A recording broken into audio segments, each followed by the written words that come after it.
이미 발열 또 피부 발진도 나오는 의심 증상이 있었고요. 공항에서 격리가 됐다가 인천의료원에 가서 확진 판정을 받았습니다. 이 당국에 따르면 이 확진자와 접촉했던 사람들은 모두 49명. 이 중에서 중위험자가 8명이고요. 다행히도 고위험 접촉자는 없는 것으로 파악되고 있습니다. 현재 이렇게 확진자가 나온 만큼 감염병 위기 수준을요, 관심에서 주의로 격상하고 감시를 더 강화할 예정이라고 합니다.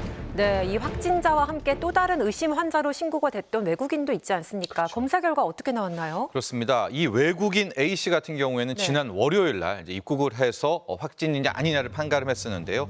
이 다행히도 확진이 아니라 수두로 이 판명이 났습니다. 결국에서는 발열도 비슷했고 다 비슷했지만은 이 결과적으로는 문제는 없었다라고 나왔는데 문제가 있습니다. 이 환자 같은 경우에는 이미 의심 증상이 있었는데도 그냥 공항에 검역을 통과를 했었거든요. 그래서 당국에서는 이 환자의 이 외국인에 대해서 고발 여부를 검토 중이라고 하고요. 이렇게 증상이 있는데도 허위로 신고한 경우에는 검역법에 따라서 1년 이하의 징역, 1,000만 원 이하의 벌금에 처하게 됩니다. 네, 그동안 꾸준히 뉴스에 등장하긴 했지만 여전히 좀 생소한 감염병이기도 하고 왠지 이름도 원숭이 두창하니까 좀 무섭고 좀 그런 맞아요. 느낌도 있습니다. 근데 앞서서 이제 수두와 증상이 비슷하다고 말을 해주셨는데 어떻게 좀 다른 건가요, 수두와는? 그렇습니다. 결과적으로 의심 환자 2명 중 1명은 확진이었고요. 1명은 수두 환자였었는데 실질적으로 이 수두와 원숭이 두창의 병변이 거의 비슷합니다. 네. 근육통 발열도 비슷하고 나중에 나오는 저 수포 발진도 비슷한데요.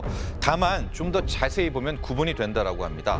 원숭이 두창의 수포는 흰빛을 띠고 있지만은요. 기존의 수두는 이 빨간 빛 그리고 수포의 크기가 비교적 작다라고 합니다.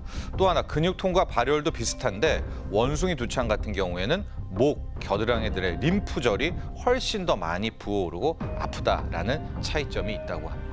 네, 또 이런 걱정도 됩니다. 만약에 감염자가 증상이 있음에도 신고 없이 돌아다닌다면 코로나처럼 대유행이 되는 거 아닐까 그렇죠. 하는 걱정인데 이 원숭이 두창이 어떤 경로로 감염이 되는지 궁금하고 또 이게 치명률이 꽤 높다고요. 그렇습니다. 현재 세계보건기구 그리고 미국 질병통제센터에 따르면 원숭이 두창의 아주 대표적인 감염 경로는 이 체액입니다. 그리고 우리가 많이 우려했던 것처럼 이 공기에 의해서 전파될 가능성은 거의 없다라는 게 전문가들의 판단인데요.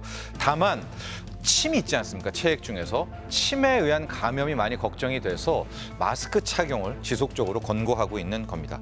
또 하나 원숭이 두창 같은 경우에는 현재까지 파악된 치명률은 최대 6%로 굉장히 높죠. 편이지만 지금 발생하고 있는 원숭이 두창으로 한 달 사이에 숨진 사람은 현재까지는 1명뿐이어서 조금 다른 형태가 아닌가 이런 생각도 되고 있는데요. 일반적으로 원숭이 두창은 한 달 내에 자연 치유가 되지만 기저 환자들은 매우 주의해야 한다고 당국은 공고하고 있습니다.